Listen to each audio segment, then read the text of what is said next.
happened to run upon the preliminary court action in the request for speedy trial in the Georgia case by two of the defendants, and these are their lawyers.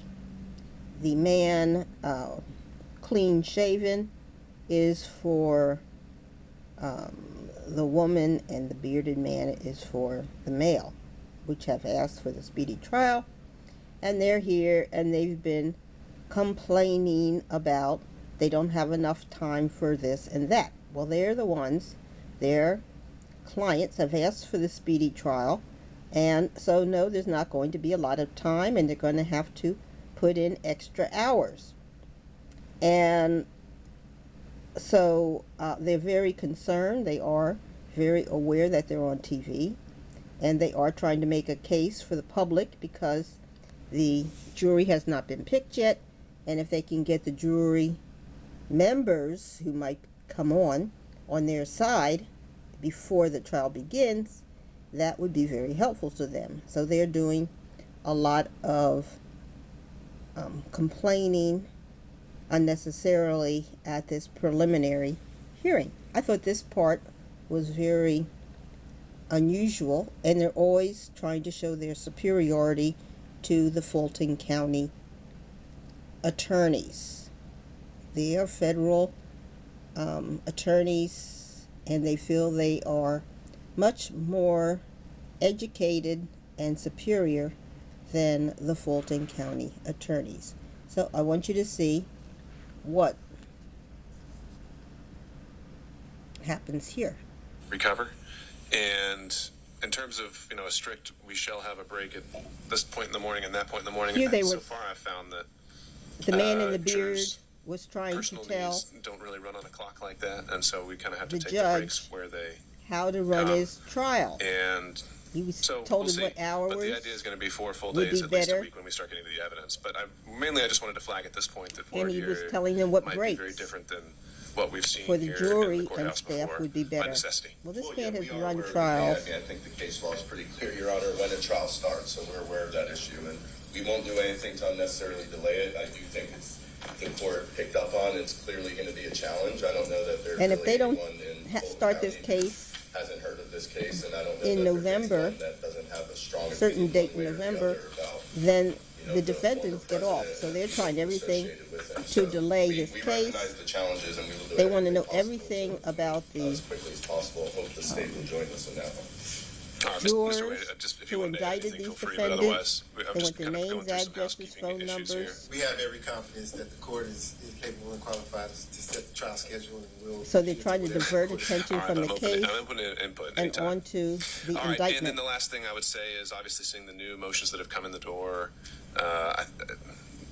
Mr. Rafferty might be pleased to hear that I will absolutely be hoping for some pre-hearing briefing on the Supremacy Clause issue and likely the immunity issue as well. Although I don't think Ms. Powell joined on the immunity yet, but perhaps. Not as of yet, Your Honor. Yeah. If I might, I do have that Brady concern that I'd like to raise. Right, well, that's what I'm leaving for. That's all I have. Mr. Rafferty. Thank you. So, Your Honor, I've been in this case probably for a month. And on August 30th, shortly after I got into this case, I sent a very detailed Brady request to the government. Those Brady obligations, as Your Honor knows, are independent of their discovery obligations as it relates to this hard drive. They have a due process obligation to turn over to me favorable information. And I didn't send them some blanket request saying, give me everything under the sun. It was a very, very pointed request on August 30th that addressed two critical issues for Ms. Powell. That is, number one, that she wasn't behind this incident in Coffee County, which forms the basis of her inclusion in this indictment. And number two, that whatever happened in Coffee County, there's ample evidence out there that it was authorized. Okay, so I've asked for that very specific evidence.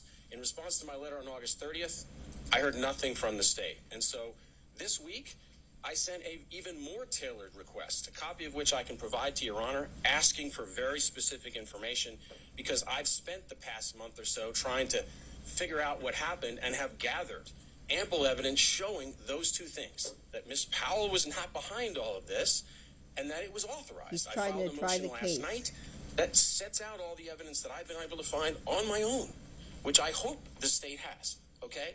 But the most important thing that I found, Your Honor, is a report by CNN, which I've been able to confirm, that there is a letter of invitation from Coffee County on January 1st of 2021 that was sent, and it was sent not to Miss Powell. It was sent to another lawyer, inviting folks to come down to Coffee County and do whatever it is that they do. What does that establish, Your Honor? Two things. One, what I've been saying since last week in my severance motion, what I said in my motion last night, what I'll keep banging the drum on, which is this was not Miss Powell. That's number one. But number Trying two, the case. that this was authorized. It was authorized, and I have asked for that. I have not asked for 8 terabytes versus discovery. This is a handful of documents. We got 8 lawyers sitting on this side. I'm pretty sure they know how to attach a document to an email. Trying to show he's But in superior. response to that email that I sent this week, like my letter I sent in August 30th, I heard squat from the state. So they sit here and say, Your Honor, that they are open and they're going to turn stuff over. I Trying have to been apply as their clear line. as day about specifically what I'm entitled to under the Constitution, due process, Brady versus Maryland, independent of any discovery obligations they have. That is exculpatory information that establishes that Ms. Powell should not be in this case. They have it, Your Honor. I have a reason to believe they have it, and they don't even respond. I have a motion. I'm going to file it. I'm going to ask for this relief, but I shouldn't have to file it. If this were in federal court, Rule 5, Trying to show Your Honor, would issue an superiority. order upon arraignment, ordering them to turn that material over because they have to. They don't have a choice, and they haven't done it here. I'm concerned. I practice mostly in federal court with federal prosecutors who know that. I have concerns that Mr. Wade and the other folks on this side don't appreciate their Brady obligations. So I'm asking the court to order them to produce Brady material immediately because they're required to. That's my point, Your Honor. I'm concerned. I raise it with Your Honor, and you'll see it in my motion. All right, for the record, Your Honor, we have also not received any Brady information. There's a lot. We know there's a lot. Mr. Wade and his team, who are open and want to send us everything, have not sent us one page. That's the record. All right. Well, so, Mr. Rafferty, you don't have to stand. I'll just point out. I think in terms of the timing of the motion, the way we try to keep things as on track as best we can, that we have the final drop dead date of when they're supposed to have gotten you everything that is supposed to be turned over, and at that point, if you still don't have it, that's when that motion becomes absolutely relevant. I understand. In the meantime, I'm hoping that there's an exchange and a dialogue, and things can be worked out among attorneys. But that's the idea. But note your concerns, and let's see what the state has to say, and then we might just have to leave it at that for now. And my point is, Your Honor, this. There is discovery, which is governed in federal court, as you know, by Rule 16, by state court procedures that are the equivalent. I understand Rule 16. I understand discovery. Independent of those discovery obligations are there constitutional obligations under the Due Process Clause to turn over exculpatory information and to turn it over immediately. Well, and there's no question. I think we're really just talking about timing. And Right. Your Honor, I understand that. It has been weeks now. They haven't even responded, acknowledging they have those obligations. He's only been They on the haven't trial turned for a over the month. information. I refined the request and specifically told them, these are the pieces of paper I want.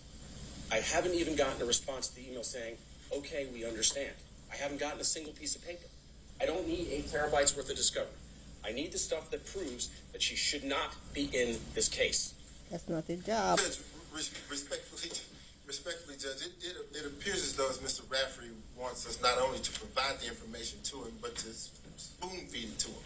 That information has been provided this morning on the terabyte drive that he's been handed. Before schedule, ahead of time, the court sets a discovery or a pretrial motions order, a pretrial track for which the state has held true to. We have not violated any of the deadlines. What we're doing is trying the case is what we're doing. That's the attempt. They're putting in evidence, and he's saying these things, trying to essentially try the case before it's time to do that. Discovery has been given to the other side, Judge. It's been given to them, actually, not just timely, but ahead of time, ahead of the schedule that the court has set. Now, all Mr. Rafferty has to do is plug it in and open it and find the documents that he's looking for. All right. That's the key, Your Honor. If I could just point this out. And let me educate Mr. Wade for a second. As a former federal prosecutor and a state prosecutor, you do not satisfy your Brady obligations by turning over 8 terabytes worth of material and say, go find it. That does not satisfy your obligations under Brady, the case law, and the Constitution. You are obligated to turn over specific information that has been requested. You can't just give me 8 terabytes and say, have at it and go find it. If you have it and I've told you what I'm looking for, you got to turn that over to me in that form. All right. So I think we're spinning our wheels at this point. Mr. Rafferty, obviously on that specific point that they have to then kind of point to this and that and respond to discrete evidence requests, make that a part of your motion because I'd like to see the case law on it, and we can take that up at the appropriate time. In the meantime, I think in order to there's a lot that needs to be done between now and October 23rd, and I think the best use of our time isn't being in court here talking at each other. I think that acknowledging an email, replying back to it sometimes could prevent us from being here as often as we may have to. So to that end, I would encourage everyone to keep the lines of communication open, and we'll take the motions up at the appropriate time. So anything else that we need to hear today? Judge, if I may, I just give you a copy of the case law. Okay. This one you already provided to the defense? Okay. All right. And well, when it comes to scheduling, I wanted to address this grand jury issue early on in the case since there'd have to be some follow-up investigative work. But I don't think we would need to make this a weekly recurring thing for now. We could wait until the discovery deadline passes and the motions deadline passes and then start scheduling the rest of these hearings. So that's the plan. Thank you, Your Honor. On that Yes, sir. point of scheduling, if it's possible, if we have to have a hearing next week, could we have it Monday, Tuesday, or Wednesday? That's my request. I know next week I'm presiding, and right now Wednesday looks mostly clear. Thank you. So that could be a date we could shoot for if there's some kind of emergency that has to be heard. Thank you. And we could even try, Mr. Roy. Sorry, I was changing topics. Are you done? That's fine. Yeah. With regards to the scheduling order, I think there was a September 20th deadline, and traditionally 1716 4B1 says once we get to discovery, we have 10 days to respond. Mm-hmm. I guess if we got it today, could we have our 10 days starting now for me to respond? Because I don't know what to turn over to them until I see what they have. That's traditionally how it works. But I know we're on a compressed time schedule because Boo-hoo. if we all turned it over on the same day, it wouldn't really make any sense because I'm not sure what it is I need to, address as far as our case goes. Well, I hadn't heard that one before. I think generally the intent of the scheduling order is that there is a mutual exchange by that date, and that if there is then supplemental discovery because it's newly discovered or newly becomes relevant in good faith, then it gets turned over within 5 days, I think is our general guideline there. So I think you, based on the indictment itself and the arguments we've had so far, have a pretty good idea what the state's case is against your client. And so I would think that you could turn over the bulk of your discovery by that deadline. If there's some follow-up that needs to be done and the state's unsatisfied with the timeline of when it's turned over, then they'll file a motion. And It's not like they don't know what the case is. I don't want to pay experts if I don't need them based on what the discovery says and what witnesses they have since we've got it today.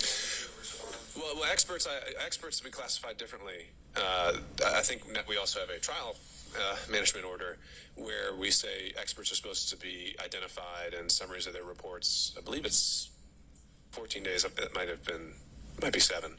We'll take another look at that, but that's in a different category. Traditionally the statute actually says once government gives you discovery, you have 10 days to do it or X number of days before trial. I just wanted to be able to go through however many terabytes there are. So I'm not sending them the same thing they're sending me and wasting a bunch of time. There's only 3 of us on Mr. Chesbro's side. That's all I'm saying. There's no bad And faith he's issues. lying. I kind of There's sort more of know than what I 3. need. But if they're going to call 150 witnesses, I need to figure out what the rebuttal is because I figure I'll sit through 140 of them and maybe cross-examine 10 in the trial. And so I'll just watch movies or something. But, in the interim, I'm just trying to figure that out. And so... Understood. Well, obviously, like I think you've kind of already alluded to, if after this discovery deadline is passed, then you've got a smaller batch that you think now needs to get turned over, then do it. And it should be still I don't know about well in advance, but it should still be enough in advance. It's just not new, and I didn't want you to say... Sure. And if the state has a problem with it, then we'll take it up, and then we'll just have to see what the arguments look like. With regards to the more substantive motions, being the supremacy clause, the RICO, the justification, and there's a First Amendment and an anti-SLAPP type motion coming as well.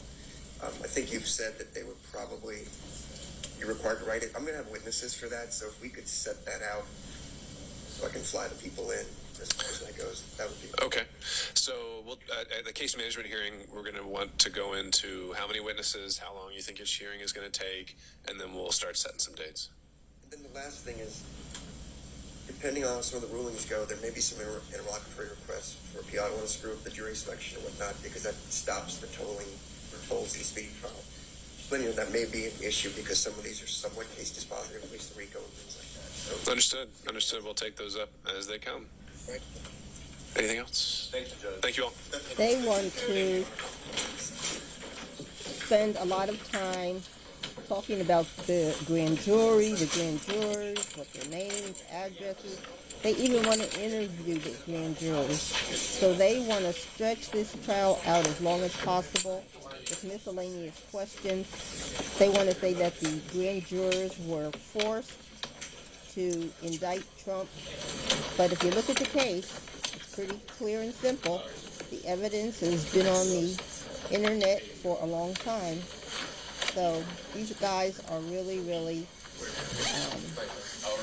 puffing it up. So what do you think? Bye.